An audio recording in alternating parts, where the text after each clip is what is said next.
الحمد للہ رب العالمین والعاقبۃ للمتقین والصلاة والسلام علی سید الانبیاء والمرسلین اعوذ باللہ من الشیطان الرجیم بسم اللہ الرحمن الرحیم ان الذین یستکبرون عن عبادتی سیدخلون جہنم داخرین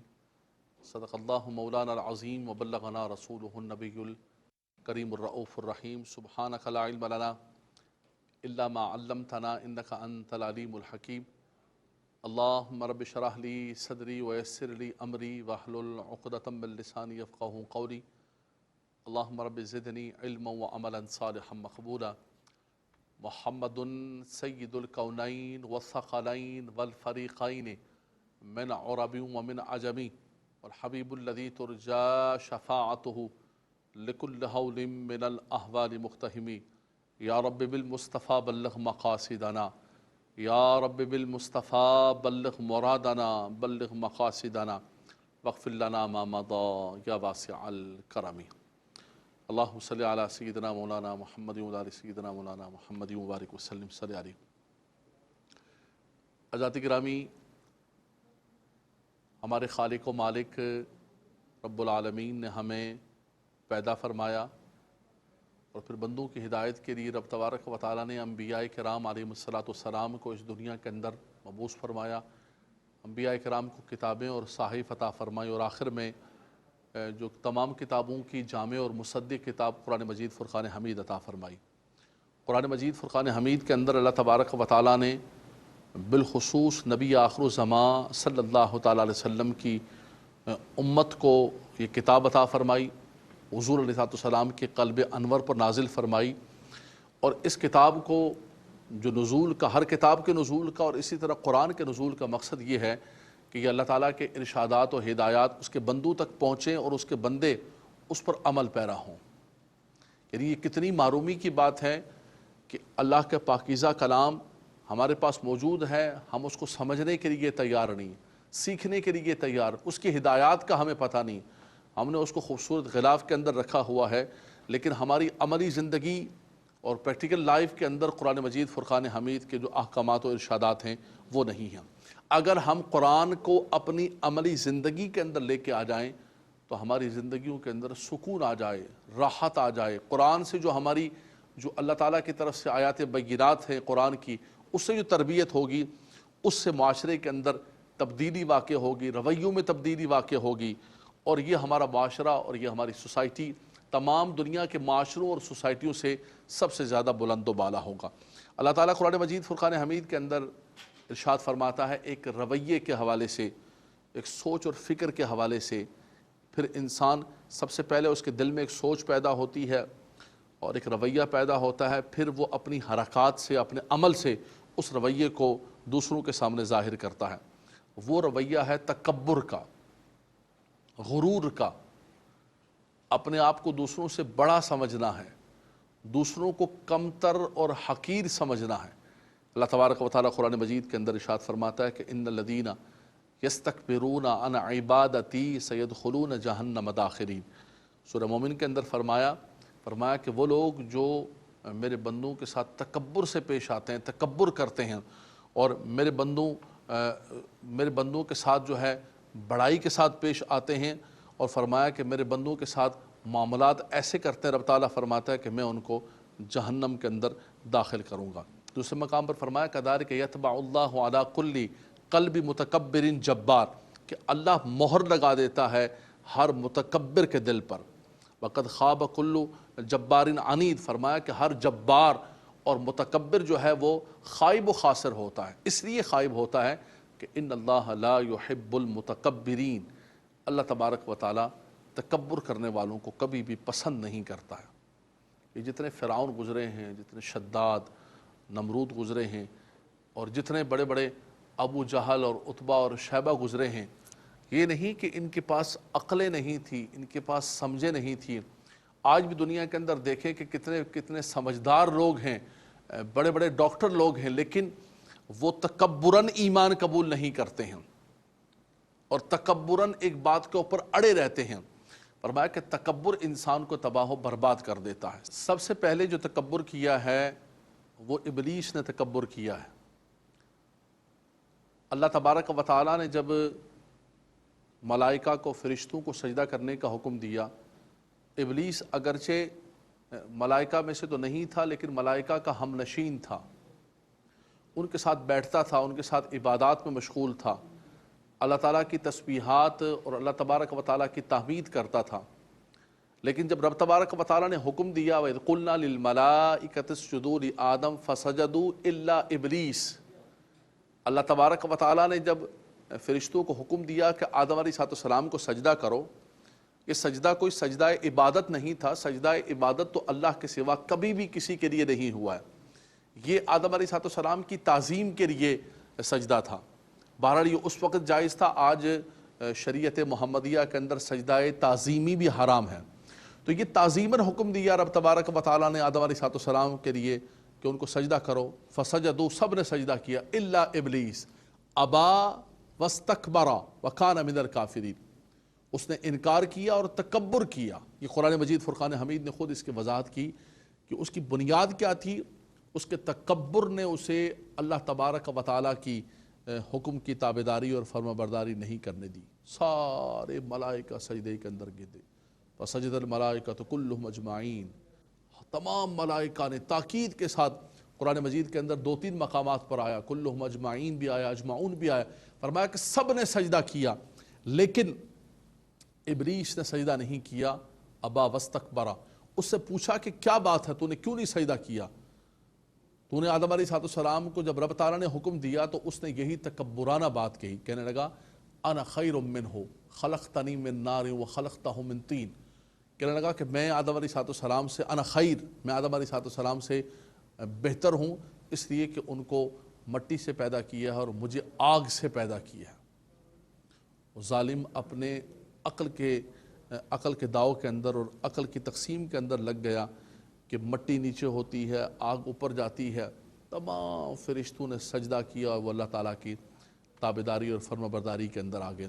تو یہ وہ چیز ہوتی ہے کہ جو انسان کو ایمان سے بھی سب سے پہلے دور کر دیتی ہے۔ اس کے بعد جب انسان کو ایمان ملتا ہے تو کئی مراحل ایسے آتے ہیں، کئی چیزیں ایسی آتی ہیں کہ انسان تکبر کی وجہ سے تباہ و برباد ہو جاتا ہے۔ اللہ تبارک و تعالیٰ ان متکبرین کے دلوں پر مہر لگا دیتا، اللہ ان کو پسند نہیں کرتا ہے۔ اور سب سے بڑی بات یہ ہے کہ رب تبارک و تعالیٰ نے جب اس شیطان لعین نے تکبر کیا تو رب تعالیٰ نے فرمایا فخرج منہا فإنک رجیم، نکل جا، اب تیرا یہاں پر ٹھکانہ نہیں ہے، تیری جگہ نہیں۔ تو اس نے اللہ تعالیٰ کے بارگاہ میں یہی کہا کہ میں اکیلا نہیں جاؤں گا، بلکہ جب میں جہنم میں جاؤں گا تو میں جہنم کے اندر تیرے بندوں کو لے کے جاؤں گا، تیرا فرما بردار نہیں رہنے دوں گا، تیرا تابعدار، تیرا شکر گزار نہیں رہنے دوں گا۔ اللہ تبارک و تعالیٰ نے فرمایا کہ میں ان کو بھی اور تجھے بھی، جو تیری تابعداری کرنے والے ہوں گے، تیرے ساتھ ان کو بھی جہنم کے اندر داخل کروں گا۔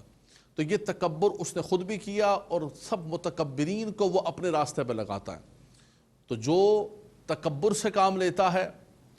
تکبر کا راستہ اختیار کرتا ہے، وہ شیطانی راستہ اختیار کرتا ہے، وہ ابلیسی راستہ اختیار کرتا ہے۔ اور جو عاجزی کا، انکساری کا، شفقت و رحم کا، محبت کا راستہ اختیار کرتا ہے، وہ طریقہ محمدی کو اختیار کرتا ہے۔ اب ہمیں عملی زندگی کے اندر یہ دیکھنا ہے کہ ہم نے ابلیسی راستے پر چلنا ہے یا ہمیں سیدھی سڑک شہر شفاعت نگر کی ہے، ہمیں مدینے کے تاجدار صلی اللہ تعالی وسلم کے راستے پر چلنا ہے۔ اور دوسری بات، نبی کریم صلی اللہ تعالی وسلم کی حدیث پاک ہے، حدیث قدسی، کہ رب تعالیٰ فرماتا ہے کہ یہ جو تکبر ہے اور فرمایا یہ جو بڑائی ہے، الکبریاء ردائی والعظمت ازاری، فرمایا کہ یہ عظمت اور یہ کبریائی، فرمایا یہ میری صفات ہیں، یہ میرا لباس ہے، سے مراد یہ ہے، ازاری سے اور ردائی سے مراد یہ ہے کہ یہ اللہ تعالیٰ کی صفات ہیں۔ اور فرمایا کہ جو اللہ تبارک و تعالیٰ کے ان صفات کو لینا چاہے اور ان کو اپنے اوپر طاری کرنا چاہے، رب تبارک و تعالیٰ فرماتا ہے کہ میں اس کو اوندے منہ جہنم کے اندر داخل کروں گا اور میں اسے تباہ و برباد کر دوں گا۔ اس لیے جتنے بھی دنیا کے متکبرین تھے، آپ دیکھیں ان کی تاریخ کو اٹھا کر دیکھیں، گزشتہ امتوں کے اندر، اس امت کے اندر زمانے کے جتنے بھی فرائین ہیں جو اپنے آپ کو اللہ کے اس زمین پر خدا سمجھتے تھے اور اللہ کی مخلوق پر ظلم و ستم کرتے تھے اور تکبر کرتے تھے، اللہ تبارک و تعالیٰ نے ان کے تکبر کو خاک میں ملا دیا، اور آخر جب وہ دنیا سے گئے تو خائب و خاسر ہو کر گئے، تباہ و برباد ہو کر گئے۔ آپ فرعون کو دیکھیں، آپ حامان کو دیکھیں، آپ قارون کو دیکھیں، جس قارون کی اتنی بڑی دولت تھی، اس نے تکبر کیا، اس دولت اور اس گھر اور اس ساری کنجیوں سمیت رب تبارک و تعالیٰ نے اسے زمین کے اندر دھسا دیا ہے۔ قوم سمود کو دیکھیں، قوم عاد کو دیکھیں، جن جن قوموں نے بھی تکبر کیا، اللہ کی نافرمانی کی، رب تبارک و تعالیٰ نے انہیں تباہ کر دیا، برباد کر دیا۔ اس لیے مسلمانوں، کبھی بھی انسان کو تکبر نہیں کرنا چاہیے۔ تکبر مومن کو زیب نہیں دیتا ہے۔ ہمیں اللہ نے اس مٹی سے پیدا کیا ہے، اسی مٹی کے اندر ہمیں لوٹ کر جانا ہے، دوبارہ ہمیں اسی مٹی سے اٹھایا جائے گا۔ ایک مٹی کا پیدائش اور مٹی کی طرف لوٹ جانا، مٹی کے مزاج کے اندر ٹھنڈک ہوتی ہے، اس کے مزاج کے اندر نیچا پن ہوتا ہے، اس کے مزاج کے اندر عاجزی ہوتی ہے۔ فرمایا کہ انسان کبھی بھی انسان تکبر سے کام نہ لے۔ حکیم لقمان نے اپنے بیٹے کو جب نصیحتیں کی تو بہت سارے نصیحتوں کے اندر یہ بھی فرمایا کہ وَلَا تُصَعِّرْ خَدَّكَ لِلنَّاسِ وَلَا تَمْشِ فِي الْأَرْضِ مَرَحًا، کہ بیٹا کبھی بھی تکبر نہ کرنا، کبھی بھی غرور نہ کرنا، اپنے چہرے کو کبھی بھی جو ہے لوگوں سے نہ پھیرنا، اس لیے کہ اللہ تبارک و تعالی تکبر کرنے والوں کو پسند نہیں کرتا۔ تو قرآن مجید فرقان حمید نے یہی فرمایا کہ وَلَا تَمْشِ فِي الْأَرْضِ مَرَحًا إِنَّكَ لَن تَخْرِقَ الْأَرْضَ وَلَن تَبْلُغَ الْجِبَالَ طُولًا۔ فرمایا کہ نہ تو تم پہاڑوں تک پہنچ سکتے ہو اور نہ تو تم زمین کو چیر سکتے ہو، اس لیے تم کبھی بھی اللہ کے اس زمین پر تکبر اور غرور نہ کرو۔ تکبر اور غرور کے اندر بنیاد یہ ہوتی ہے کہ آپ کسی کو کمتر جانیں، کسی کو حقیر جانیں۔ نبی کریم صلی اللہ تعالی وسلم نے فرمایا کہ یہ جو متکبرین ہیں، زمین پر اکڑ کے چلنے والے ہیں، اور فرمایا کہ اس اللہ کی زمین پر اللہ کے بندوں کے ساتھ تکبر سے پیش آتے ہیں، فرمایا انہی لوگوں کو میدان محشر کے اندر اللہ تبارک و تعالی چونٹیوں کی صورت دے گا، اور یہ لوگوں کے قدموں کے اندر ان کو روندا جائے گا اور ان کو ذلیل کیا جائے گا میدان محشر کے اندر، جو اس زمین پر رہتے ہوئے اللہ کے بندوں کے ساتھ تکبر اور غرور سے پیش آتے ہیں۔ آج ہمارے معاشرے کے اندر آپ دیکھیں کہ ہر انسان یہ سمجھتا ہے اگر کوئی بڑا آفیسر ہے، اگر کوئی بڑا آدمی ہے، کسی کو اللہ نے مال کے ذریعے، منصب کے ذریعے، کسی بھی اعتبار سے کوئی عزت عطا فرمائی ہے، وہ یہ سمجھتا ہے کہ جب تک میں دوسرے لوگوں سے تکبر سے پیش نہیں آؤں گا، میں ان سے مغرورانہ انداز کے اندر بات نہیں کروں گا، تکبرانہ انداز کے اندر ان کو جھڑکوں گا نہیں، تو میرا یہ منصب، میری یہ دولت اور میرا جو دبدبہ ہے ان پر ظاہر نہیں ہوگا۔ حالانکہ جو ایمان والے ہوتے ہیں ان کو تو اللہ تعالیٰ وقار عطا فرماتا ہے۔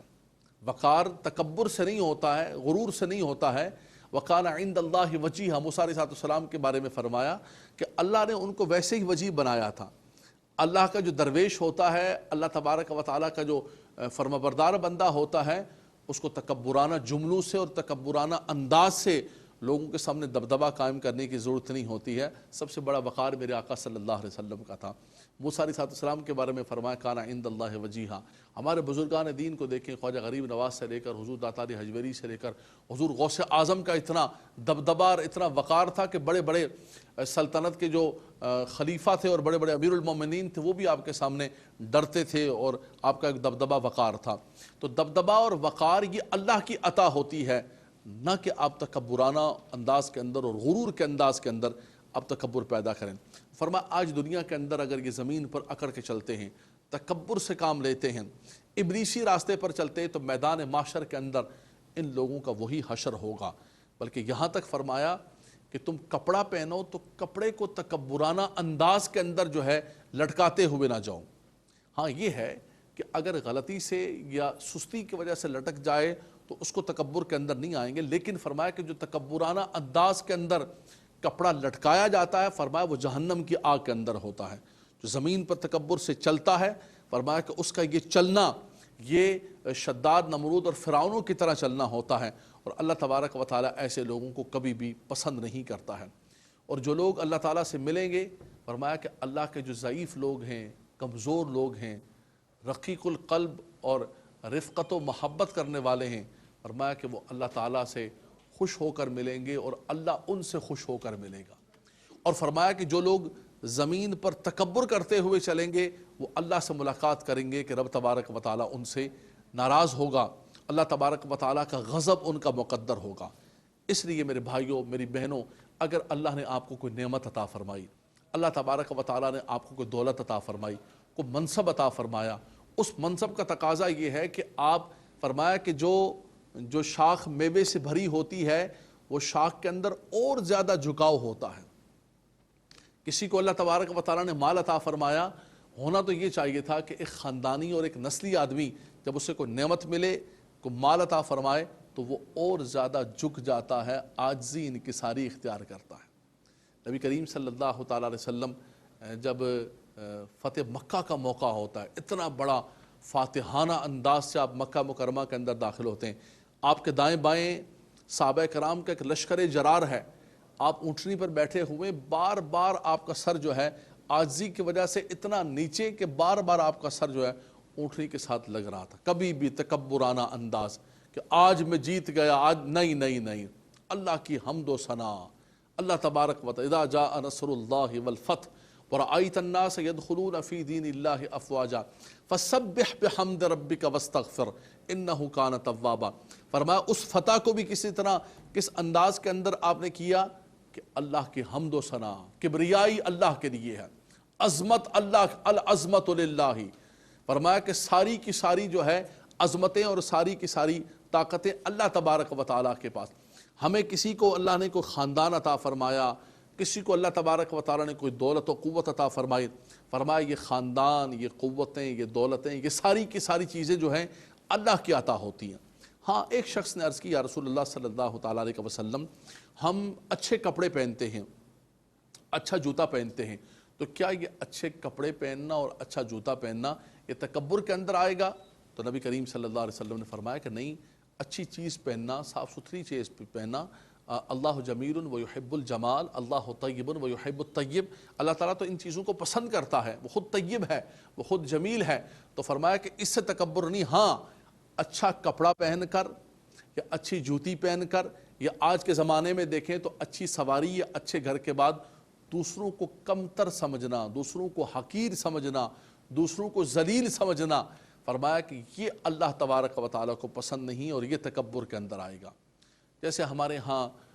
خاندانوں کی تقسیم کے اندر، برادریوں کی تقسیم کے اندر دوسرے لوگوں کو کمتر سمجھا جاتا ہے، نیچ سمجھا جاتا ہے، فرمایا اللہ کے ہاں کسی خاندان اور کسی برادری اور کسی سے نہیں ہوتا ہے، بلکہ اللہ کے ہاں تو سب سے مکرم و محترم وہ ہے کہ ان اکرمکم عند اللہ اتقاکم، جو اللہ کے ہاں سب سے زیادہ تقوی والا ہے، سب سے زیادہ معزز وہ ہے، سب سے زیادہ مکرم وہ ہے، سب سے زیادہ محترم وہ ہے۔ کوئی مغل ہو، کوئی قریشی نام رکھ لے، کوئی چودھری نام رکھ لے، کوئی جٹ نام رکھ لے، کوئی سید کہے اپنے آپ کو، ساری قومیں، ساری برادریاں، فرمایا یہ رب تبارک و تعالیٰ نے صرف ایک تقسیم کے لیے رکھا ہے کہ یا ایھا الناس انا خلقناکم من ذکر و انثی وجعلناکم شعوبا وقبائل للتعارف، فرمایا یہ تعارف کے لیے ہے، فرمایا کہ یہ کوئی عزت و وقار و تکبر کے لیے نہیں ہے، فرمایا کہ اللہ کے ہاں محترم وہ ہے کہ جس کو اللہ نے تقوی عطا فرمایا۔ ہمیں اللہ تبارک و تعالیٰ کے بندوں کے ساتھ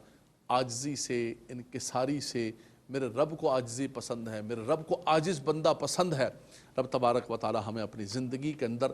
عجز و انکسار نہیں ہے، ہم اللہ کی بارگاہ میں دعا کرتے ہیں رب تبارک و تعالیٰ ہمیں عجز و انکسار کی دولت و نعمت عطا فرمائے۔ پوری دنیا کے اندر جہاں مسلمان دیکھ رہے ہیں، اللہ کی بارگاہ میں دعا کریں رب تبارک و تعالیٰ قرآن مجید فرقان حمید کا فیضان،